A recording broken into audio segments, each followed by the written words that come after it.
Very good morning, all of you. So, in the class now are Chandresh Kumar Sigar, Hemant Kumar, Laksharaj Singh, Manan Goyal, Matang Sharma, Prakash Chaudhary, Rakesh Raika, Ravi Raman, Rohan Modi, and Shaurya Dikshit. So, let's start the class now. So, yesterday we studied about the introduction of negotiable instruments and what actually are negotiable instruments. So, today we will be proceeding further, and we have seen there are three types of negotiable instruments are there, and out of these three types, the first one was your promissory note, and second was your bills of exchange, and third was your check. So promissory note is given under section 4, bills of exchange under section 5, and checks under section 6 of the Negotiable Instrument Act. Okay, so now further,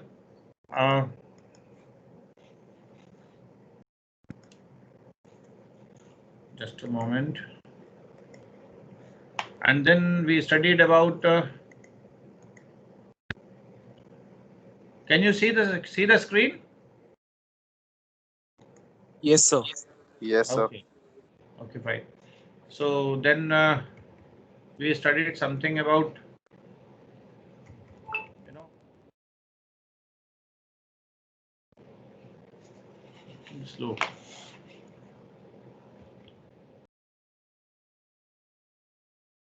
So did we studied about check, and did we stopped on promissory note and bills of exchange difference between? So what was that? Did we studied about checks yesterday? Come on, Shaurya. No, sir, we didn't. Yeah, so from check we have to start. So Yes. what is a check? So check is a bills of exchange drawn on the specified banker. So what is the difference between check and the promissory this bills of exchange is that bills of exchange is drawn on particular person, whereas check is drawn on a particular banker. Okay, and it is not expressed to be payable otherwise than on demand. So until unless the check will be presented, it cannot be paid on demand.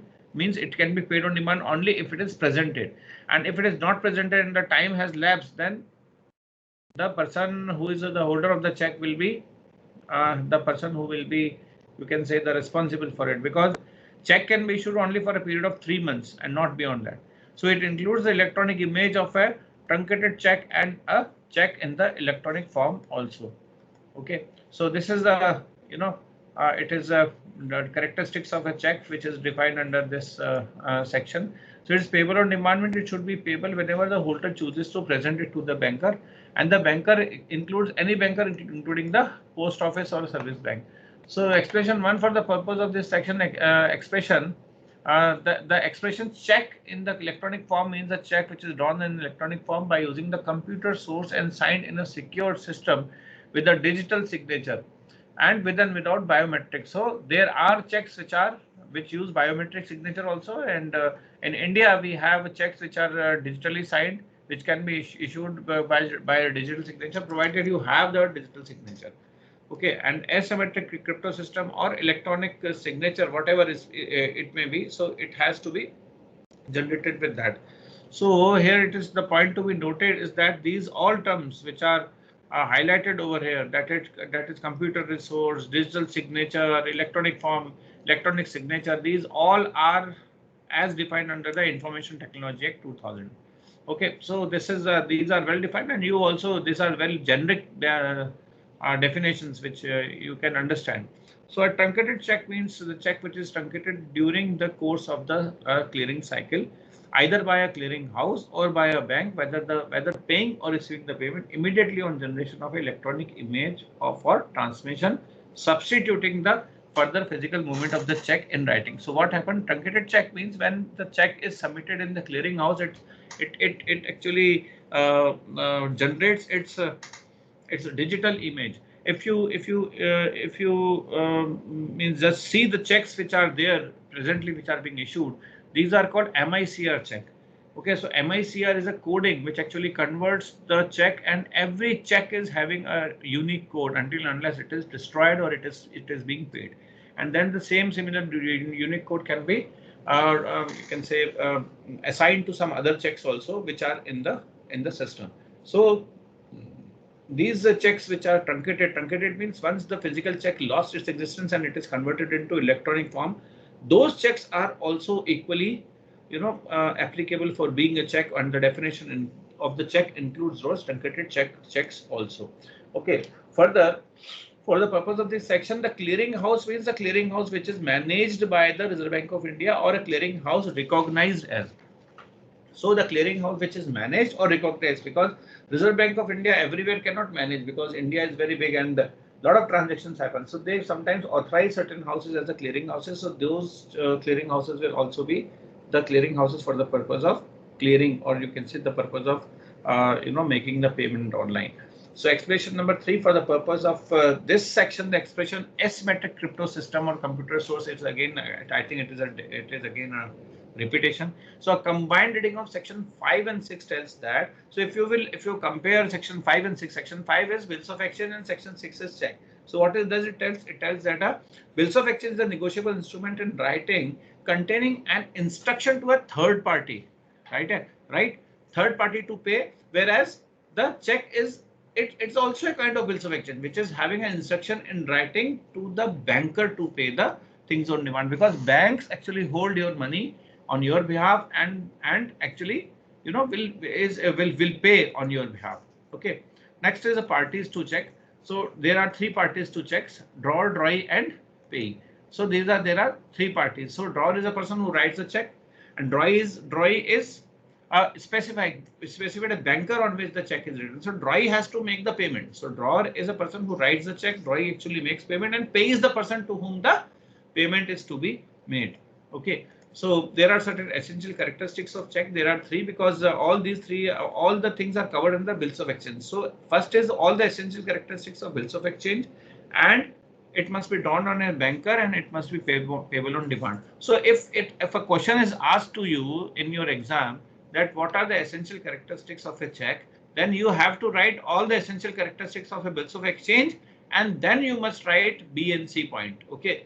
So this B and C point are the additional features of a check which are just beyond the bills of exchange. So in exams, please note down, if I ask you the essential characteristics of a check, and I will ask you, because most of you will write this A, B, and C only, and most of you will be wrong at that time. So these A, B, and C must be taken care of, that if it is just written over here that it is having all the essential characteristics of bills of exchange, so you have to write the essential characteristics of bills of exchange. Okay. So these are the specimens which I have shown you yesterday also, that how this promissory notes are like this, the 3 months. So it is a promise. It's a promise to pay.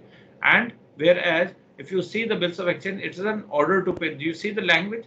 Language is just like 4 months after the date, paid to Mr. B sum of rupees 10,000 for the value received. So this is something order which is being done by a drawer to the drawee. Okay, and the drawee accepts it and returns it back to the drawer. This is a check. This is a specimen of check. Yesterday I just told you that you just observe the checks, and I hope one more homework you have to do is that these 3 specimens are given over here for promissory note, bills of exchange, and check. So you have to identify and write on these, explaining each and every term over here, that what actually these are and how you can just just surround this. You prepare this in your copy and surround this with all the features of each negotiable instrument under section 4, 5, and 6. Okay. Next is your acceptance. So today we will be studying about acceptance. So acceptance of a bills of exchange is the indication by the drawee for his assent to the drawer or of the drawer. Section 7 states that acceptance is a signature on of the drawee of a bill who has signed his assent upon the bill and delivered it. Now this acceptance is particularly related to section 5 only. Okay, because here this is regarding the bills of exchange. Okay, because in promissory note there is no acceptance, because it is implied that the drawer has accepted and then only he is writing the bills of exchange. So here the drawer is the creditor. In case of promissory note, drawer is the debtor who has accepted to pay the debt. That's why he is writing a promissory note. But here in case of this bills of exchange, drawer writes the bill to the person who is actually accepts it, and the acceptor is the drawee who has to make the payment. So acceptance of a bills is an indication of the drawee that he will pay the amount to the drawer. And section 7 further states that acceptance is the signature. So if the drawee even doesn't write accepted and writes and just signs it, still it is deemed as if the bill has been accepted. Okay. Further, acceptor is after the drawee of a bill has been signed to the assent of the bill. If there are more parts thereof, then one upon one of such parts and delivered the same, or given notice of the signing to the holder or to some other person on his behalf is called the acceptor. Now here you see when a person will become acceptor, when the drawee has signed his assent on the bill, or if there are more parts of the bill, then on each and every part he has to sign, and then he has to deliver the bills to the person from whom he has received, or he has to give a notice of such signing to that holder of the bill or to some other person on the behalf of the holder, and then he will be called as an acceptor. So acceptor has to accept it in full. Part acceptance will not be a valid acceptance. Thus, acceptor is a drawee who has signed his assent upon the bill and delivered it or informed it to the holder of the bill as such.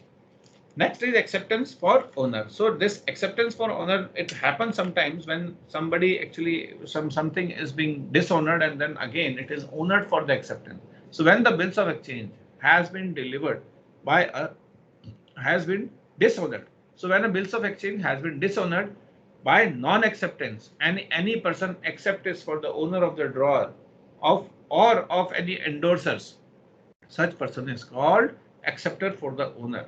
The payment which he makes is known as payment for the owner. So in other words, it is an undertaking by the third party to accept and pay the bill of exchange that was dishonored either by the non-acceptance, okay, or by the non-payment. So this dishonor of a bill can happen either by non-acceptance or by non-payment. Non-acceptance means the other person has disowned, or you can say disowned the order. When we are talking of bills of exchange, why this word dishonor is used? Because bills of exchange is an order, and if the order is not obeyed, it is called as if it has been disowned. So dishonor can happen in two ways. One is by non-acceptance, other is by non-payment.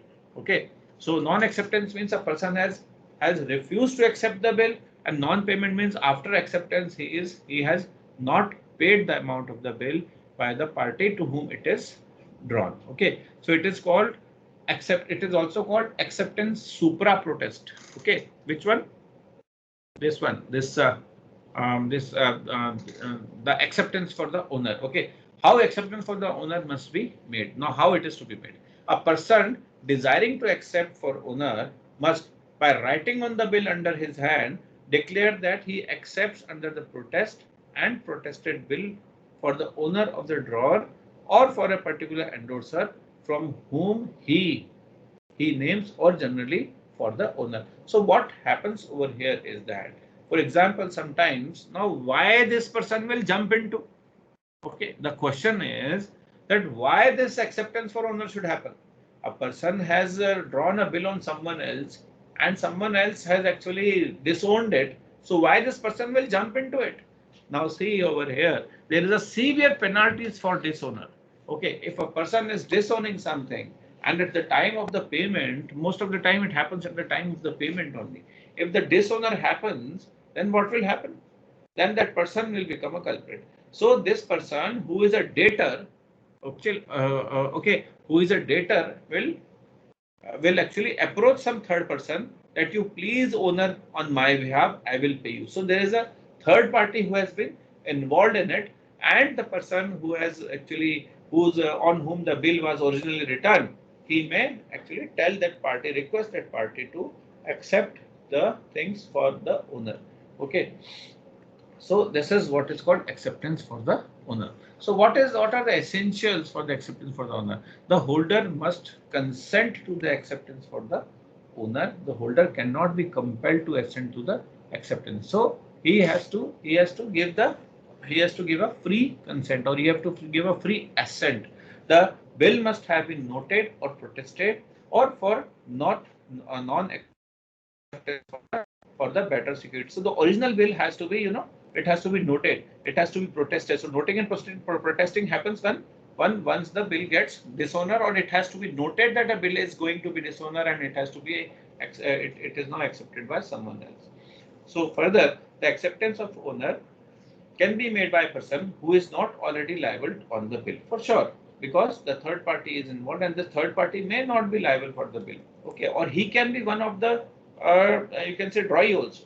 Further, the drawee of the bill, when he refuses to accept the bill, he becomes a stranger. He may therefore accept the bill for owner of a third party thereto. Further, it has to be in writing, and it has to be regarding the whole amount.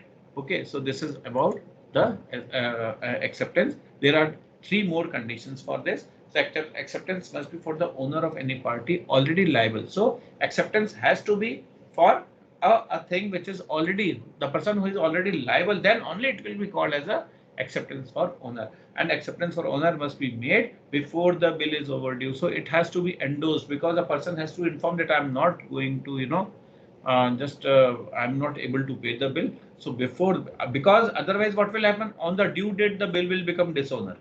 Okay, so before the bill becomes dishonor, or before the bill has become overdue, this information has to be made. Further, the stranger for the owner must, before payment, declare before a notary public the party for whose owner he pays, and notary must have records of such declaration. Because why? Because the person to whom he is paying, now on the behalf of the other person for whom he is paying, he is actually be able to collect the money from that person. So essential of valid acceptance is actually given over here, and it has to be a unconditional acceptance. Okay, so this is not the acceptance for the owner. These are the essentials for valid acceptance only. It has to be in writing, it has to be signed, and it has to be acceptance on the front or a back, whatever. So acceptance must be delivered, or it must be informed, and it must be unconditional. Okay. You can just have a specimen of, you can just see this. The acceptor for the owner writes as below across the bill as given under the specimen of the bills of exchange above. Accepted supra protest. So accepted for AB. So whatever is given, so he can actually just write it, so that it is understood that it is supra means before. So it has been accepted before, or somebody else has accepted it to honor it. So accordingly, it has to be accepted in the way it is. Okay. Next are the liabilities and rights and liabilities of the acceptors for the owner. So acceptor for the owner binds himself to all the subsequent parties to pay the amount of the bill if the drawee does not pay. Okay. So it is a secondary type of liability. So the party for whose owner he accepts to pay the amount, and all the price parties are liable to compensate the acceptor for the owner for the all the loss or damages sustained by him in consequence of such acceptance. So he is actually his liability is actually the secondary liability. So secondary liability, actually what happens, the secondary liability arises when the primary liability is not fulfilled. So all the primary liable people will be having they can approach, or they can they have to just pay this particular person as such, because this person has accepted for the owner. So this person who accepts for the owner is having right to receive the damages or losses from all the other person who otherwise would have paid. So third is the bills of exchange should be presented at its maturity to the drawer for the payment, and it must be dishonored by the drawer and noted or protested for the non-payment to charge an acceptor for the owner. So what will happen? So these all arrangements have been done before. So on the due date, what will happen? The person will approach the the drawer, and the things will become dishonor. At the same time, this particular person will come into picture. So the bill must be presented or forwarded for presentment to the drawee not later than the next day of its maturity. So when the things are mature, then it is forwarded to the drawee, and then it becomes, you can say, then it can be forwarded to the person who is called acceptor for the owner. Okay, so this is all about your acceptance. So any question regarding acceptance, you can ask me. Any question regarding acceptance and acceptance for the owner? So if I ask you what is the difference between acceptor and acceptance and acceptance for the owner, what will you say? Yes, come on.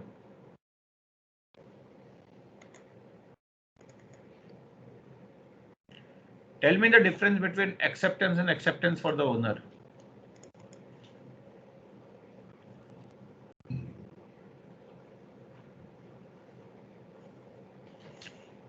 Yes, come on.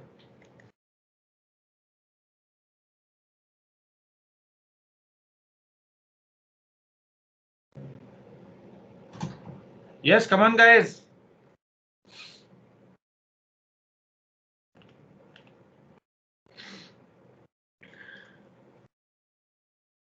Chandresh Kumar Sigar, where are you? Sleeping? Harshit, sure, mark absent to Chandresh. Harshit, and please do not message me Yes. afterwards, sir. I was not there. I was actually, my network was not there. I will not accept any such type of things, and I will mark you absent at the moment. Harshit, had this Chandresh Kumar Sigar been there, he would have typed something in the chat box. Gautam Godra, mark all of three absent. Sorry. Okay, sir. Kartikeyan Sharma, Laksharaj Singh, Laksharaj Singh. Yes, sir. Yes, Why are you sir. having two email IDs, Lakshay Raj Singh and Laksharaj Singh? So there are Sir, two Both are lecture. different people. Yes, Yes, sir. sir. Yeah, Laksharaj Singh, you tell me what is difference between acceptance and acceptance for owner. Sorry, sir. What is difference between acceptance and acceptance for owner? Sir, in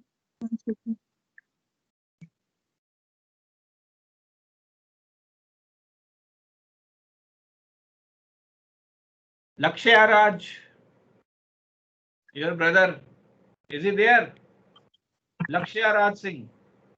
Your is Yes, Lakshya sir. Raj. Lakshya Raj. Huh? Lakshya Raj, please tell me the difference sir. between owner and acceptance for owner. sir, I'm not.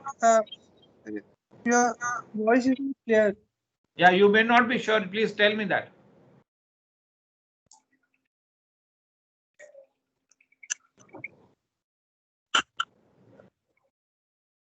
You're not audible. Nandini Khandelwal, your name is not there in DMS also. Your and Rohan Pingle, both the names are not there in DMS. Rest all attendance have been uploaded yesterday. You can see Because Sir, for your attendance. Rohan Pingle left the section, sir. Sorry? Rohan Pingle left the D section. Okay. Okay, he has left this section. Fine. Rahul Javaria. Pushpender Pal Singh. Pushpender Pal. Pushpender Pal. Pushpender Pal has logged in and has gone to take bath, I suppose. Mark absent. Sorry. Mark these people absent who do not respond. I will not tell you Okay, each sir. and every time that you should mark absent to those. Those who are not responding, mark them Okay, sir. absent. Okay, sir. Rakesh Raika.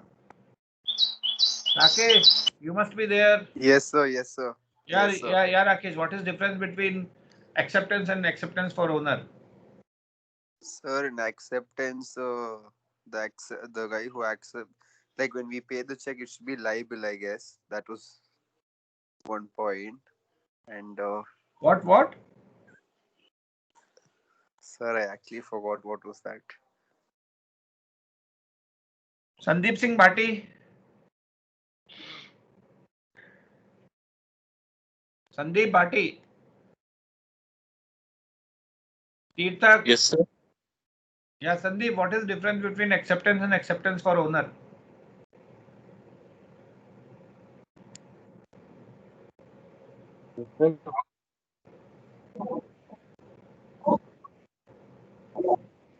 Tirthak bhai. Tirthak Kirti bhai. Yes, sir. यार કેમ છો મજામાં sir. મજામાં તો बताओ ને acceptance and acceptance और owner में डिफरेंस बताओ.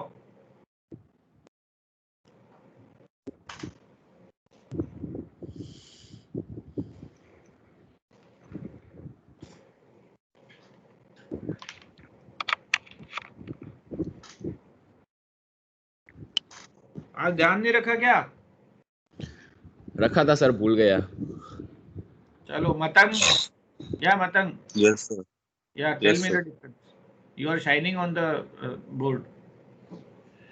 Sir, acceptance generally the act of taking or receiving. Sir जैसे कोई कॉन्ट्रैक्ट साइन हुआ, जैसे कोई डील हुई आपस में, तो सर जो भी अमाउंट होगा तो दूसरे पर्सन को जाएगा, तो सर एक्सेप्टेंस होगा. और सर एक्सेप्टेंस फॉर ऑनर मींस जैसे सर थर्ड पार्टी पे करती है, जैसे बायर ने रिफ्यूज कर दिया तो उसकी जगह सर बैंक पे करेगी. Okay, so he is having a secondary liability. That's what it is. Anyways. Yes, sir. ठीक है. चलिए.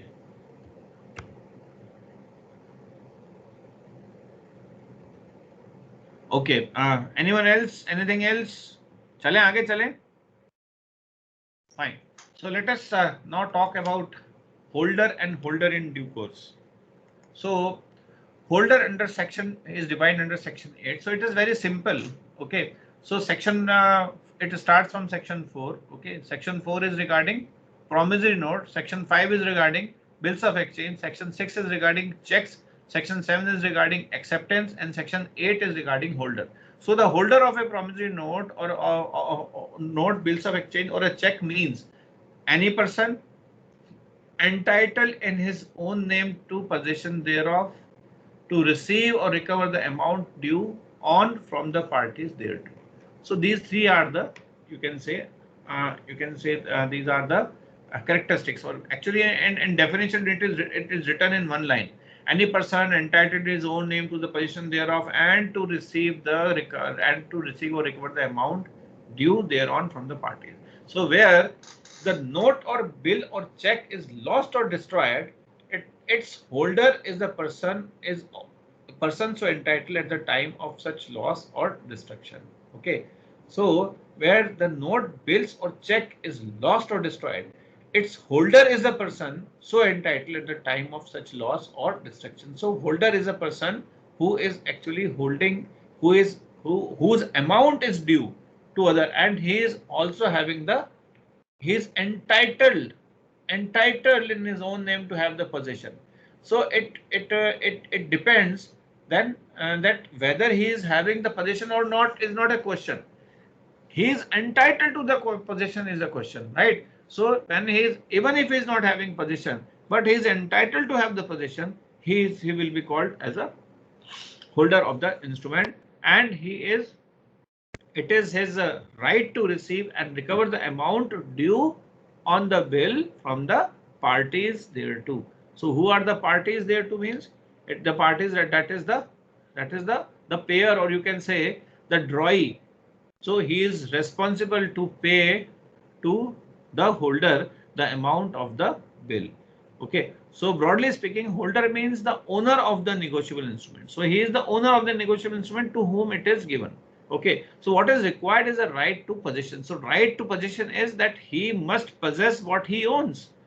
A person in the possession of an instrument without having a right to possess can't be a holder. So a person who has stolen a check, a person who has found the check lying on the ground, may it be a bearer check, but he will not be called as an holder of that check, because he is not entitled to recover and receive any amount, because he is a party unknown.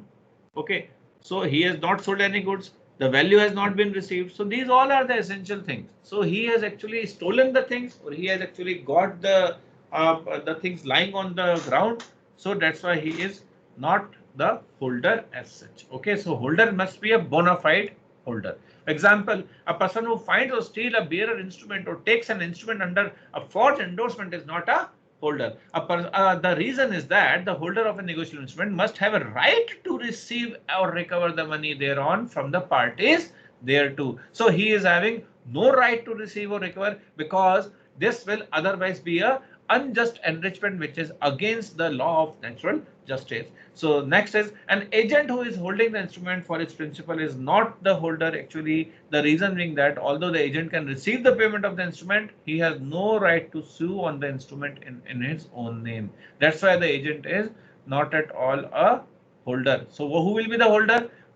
Agent is holding it on the behalf of the principal. So who is the holder? Principal is the holder of the instrument, not the agent. Okay. Next is your holder in due course, which is under section 9. So what is holder in due course? Holder in due course means any person who, for consideration, became the possessor of the promissory note, bills of exchange or check, if payable to bearer, or the payee or endorsee thereof, okay, if payable to the order. So whatever, if he becomes a person who is holding the instrument, because the instrument is negotiable, it is transferable, before the amount mentioned in the instrument becomes payable or due, and without having any sufficient cause to believe that the defect existed in the title of a person from whom he derived this title. Okay, so now here one very important thing is given under this point number E, without having sufficient cause to believe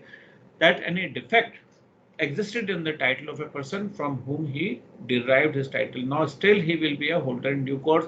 If somebody has endorsed or somebody has given a bearer check to someone else for the value received, so that someone else, because as the title to the check is not clear, but still that person will get a good title. Why? Because he has received the check in good faith. Okay, so let us just understand it with the help of example. Example number 1, A draws a check of rupees 5,000 and hands it over to B by way of a gift. So B is a holder, but not a holder in due course, as he does not get the check for the value in consideration. So value in consideration is very important. So his title is good, his title is bona fide, his title is clear of any defects, but he will not be called as a holder in due course. He will be called an holder because he has received it as a gift. Okay, as a holder, he is entitled to receive rupees 5,000 from bank on whom the check is drawn. So he will be having all the rights to receive that. Now, on example number 2, on a bills of exchange of rupees 1 lakh, X acceptance to the bill is forged. Okay, so A takes the bill from his customer for the value, and in good faith, before the bill becomes payable, state whether the reasons whether A can be considered as a holder in due course, and whether he, that is A, can receive the amount of the bill. Bataiye sir, please tell me. Just deliberate on this. I want you to deliberate on this. Come on.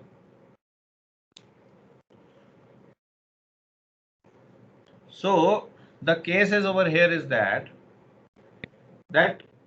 on one bills of exchange of rupees 1 lakh, the acceptance from A has been taken by fraud. Okay, and A takes the bill from his customer for the value in good faith. So now that bill is with the customer. So he has sold some goods to his customer and that customer has actually forged this instrument from A, and in exchange of those goods has given that bill or that check to A. Okay, he has taken that, okay, from a customer who has actually forged it from X. Okay, but A has received it in good faith and he has received before the bill has become due. Now you have to state with reasons whether A can be considered as a holder in due course and whether A can receive the amount of the bills from X. Tell me, guys. Rohan Modi. Rohan Modi.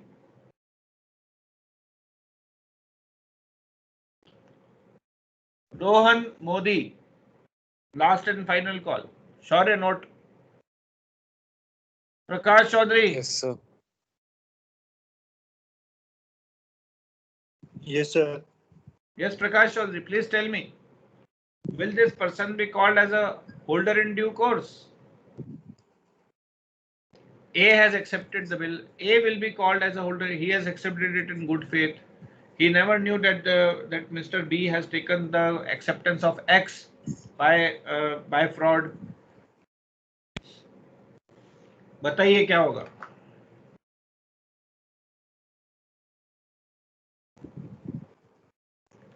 Come on. अरे कुछ तो बोलो हाँ या ना प्रकाश. नहीं पता sir. अरे नहीं पता का तो ऑप्शन नहीं है तुम्हारे पास. होल्डर इन ड्यू कोर्स होगा कि नहीं होगा? अब बताओ.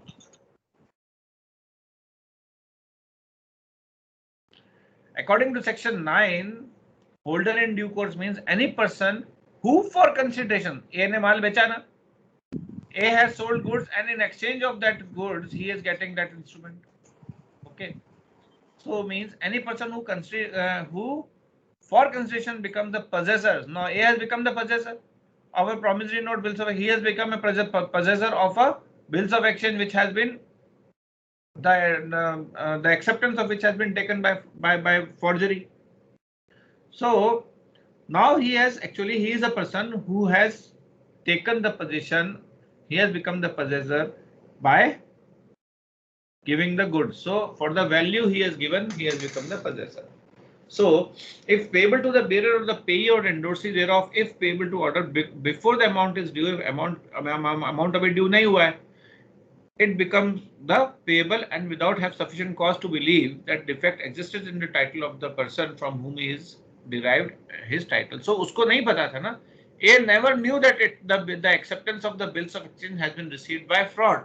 So he will become the holder in due course. Okay, as A in this case is case prima facie become the possessor of the bill for the value and in good faith before the bill became payable, he can be considered as a holder in due course.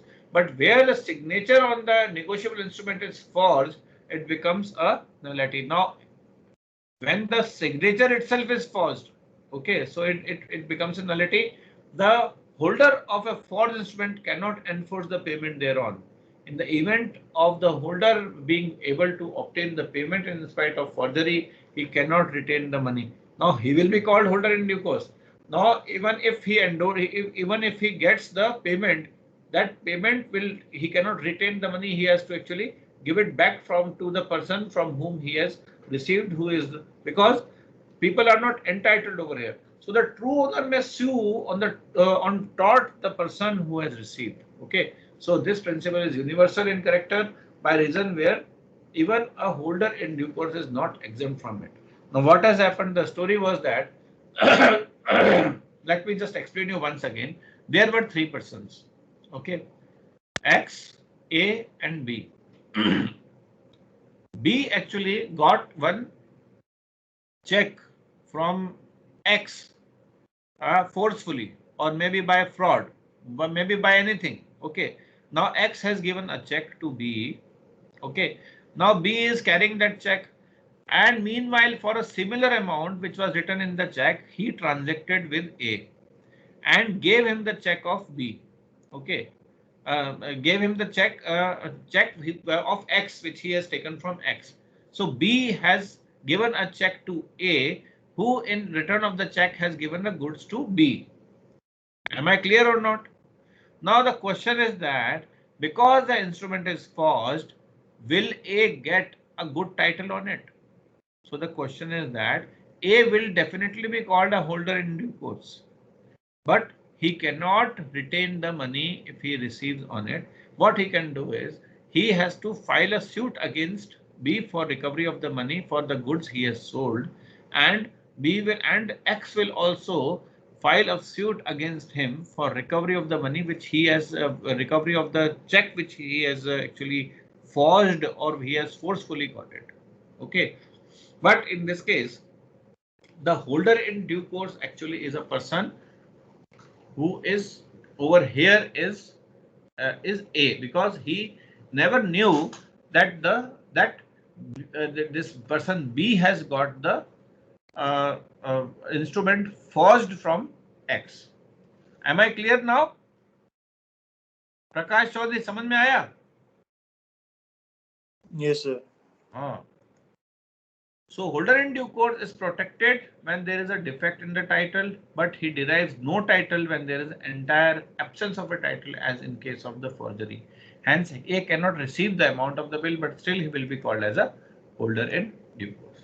So what are the essentials to become the holder in due course? The first most thing, the holder must have paid the valuable consideration. Now here in this case, A has given the goods to B, in exchange of which he has accepted the forged instrument, but he has actually given some valuable consideration. So to become a holder in due course, a person must obtain a negotiable instrument by paying valuable and lawful consideration for it. Valuable also and lawful also.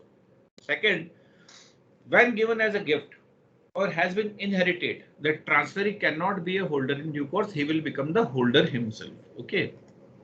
In due course का मतलब ये हुआ, all the people to whom the instrument will be transferred will be called holder in due course. What is due course? Due course is the time of the maturity of the bill. So before it becomes mature, everyone whosoever holds the bill or whomsoever the bill has been transferred is called holder in due course. So holder must acquire the instrument before it is matured, and the holder must have obtained the instrument in good faith, and the instrument must be complete and regular. It means that the sign must be correct. May it have, you have received it by, by forgery, but the sign must be correct.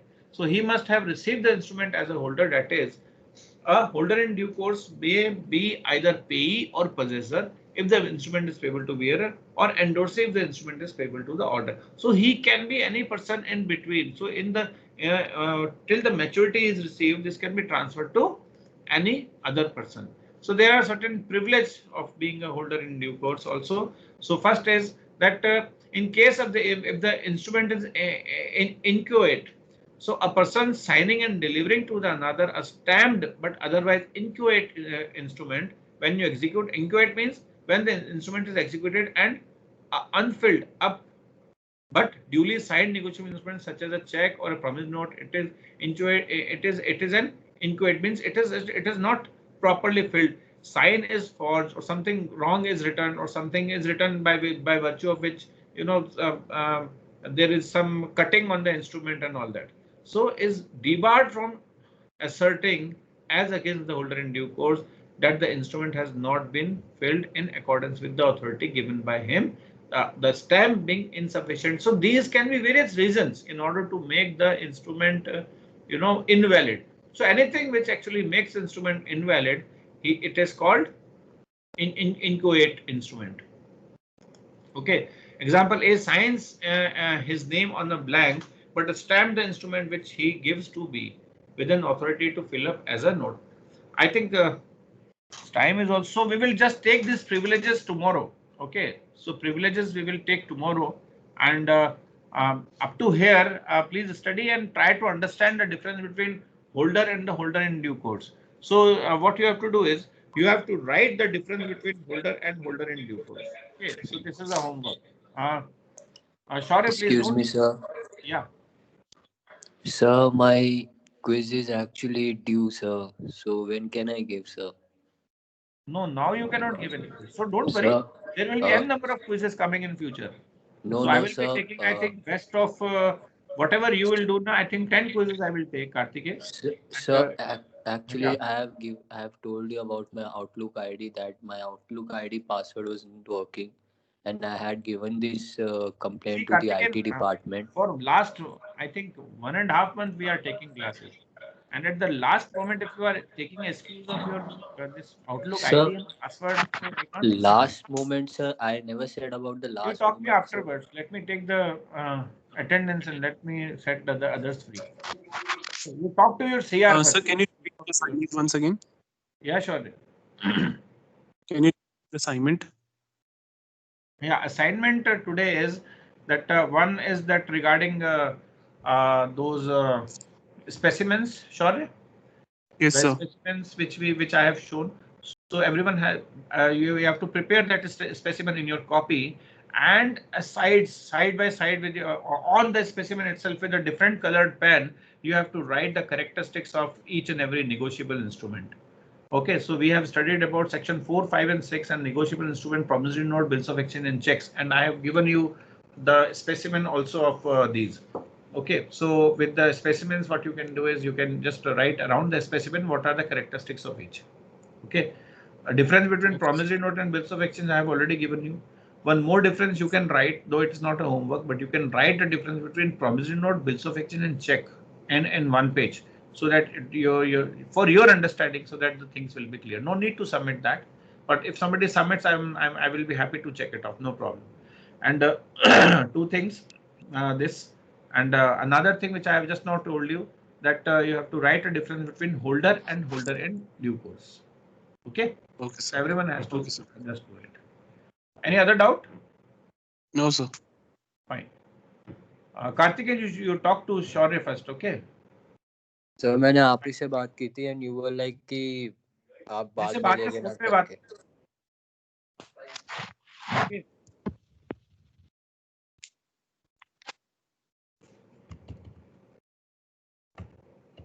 Yeah. So let me take the attendance.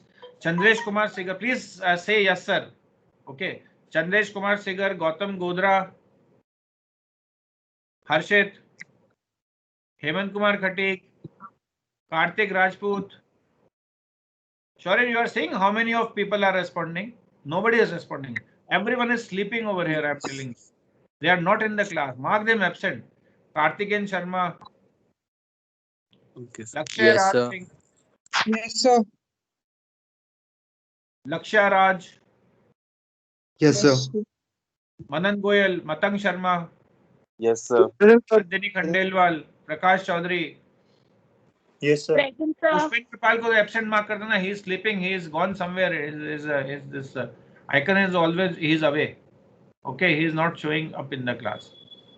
Rahul Javaria, Yes, sir. Rakesh Raika, Ravi Raman, Present, sir. sir. Present, sir. Yes, sir. Rohan Modi, Yes, sir.